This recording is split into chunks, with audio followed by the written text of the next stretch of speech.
ولا تقولن لشيء اني فاعل ذلك غدا.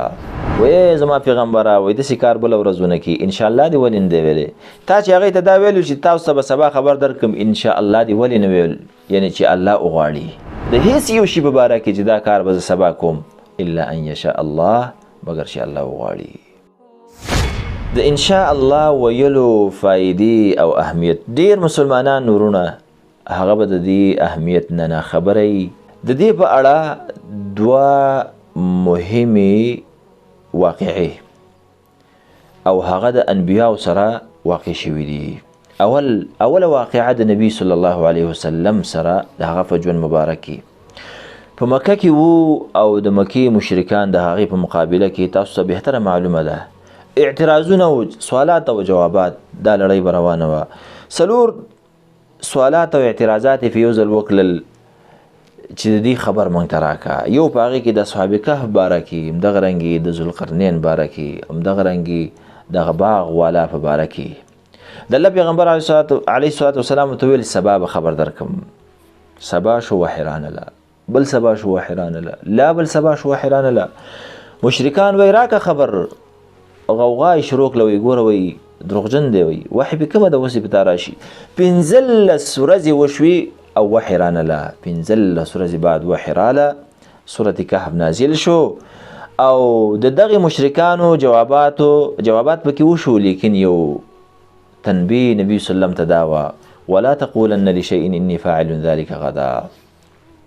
وې زما پیغمبره وې داسې کار بله ورځونه کې ان شاء الله دی ولې نه دی ویلی تا چې هغې ته دا ویلو چې تاسو ته به سبا خبر درکم ان شاء الله دی ولې نه ویل یعنی چې الله وغواړي د الله د اختیار نه بغیر ته هم هېڅ نشي کولی. وی ولا تقولن لشيء اني فاعل ذلك غدا.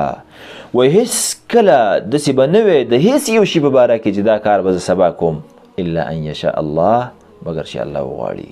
تاسو سوچ کوئ عزتمند د الله پیغمبر د مشرکینو سره په مقابله کې او دا کلمه ته یره ده او هغه باندې وحی کېږي لیکن بیا هم وحی ورته ونه شوه. دویم واقعه سلیمان علیه السلام سره هغه وشوه. صحیح بخاري مسلم حدیث دی. هغه ویل زه به نن شپه نوي بیبیانو سره به یو ځای شم او الله به ما له نوي بچي راکړي او دا به ما سره مجاهدین و جهاد به کوي. انشاءالله تیر شو. جبریل یا بل ملایکه ورته وویله د وانه ورېده. کال بعد شو په دې نوي بیبیانو کې یوې بیبي حمل اغستې و هغه هم د غوښې یو ټوټه ولیدله. نبی صلی الله علیه وسلم فرمایي وایي که چېرته انشاءالله یې ویلی و لجاهدوا فی سبیل الله فرسانا اجمعون. وایي دا به مجاهدین وي او جهادونه به یې کړی وی د الله په لار کې خو انشاءالله تیر شوی و. نو تاسو سوچ کوئ عزتمندو